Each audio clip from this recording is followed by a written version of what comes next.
Labetik eskatzen dugu langile hauen egoera aztertzea kalteak ahalik eta txikienak izan daitezen. Eta halaber exijitzen dugu haurreskolek beren ohiko funtzionamendua berreskuratzen dutenean ordezkoen lehentasuna mantendu eta bermatzen.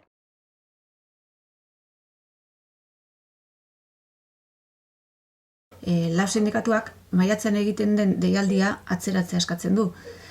Eta horrekin batera, azkeneko 2 leku aldatzetan bezala, enplegua mantentzeko akordioa berrestea eskatzen du.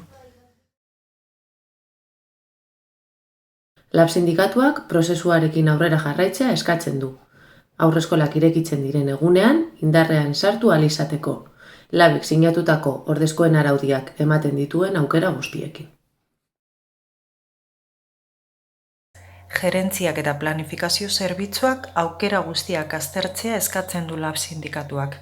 Momentu horretan egongo diren bitartekoekin, epeak luzatzen edo etengabean irekita mantenduz, familiei aukera gehiago eskainiz, haurreskolak itxita mantenduko balira izen ematea online egiteko aukera zabaltzea eta beranduago barematzea.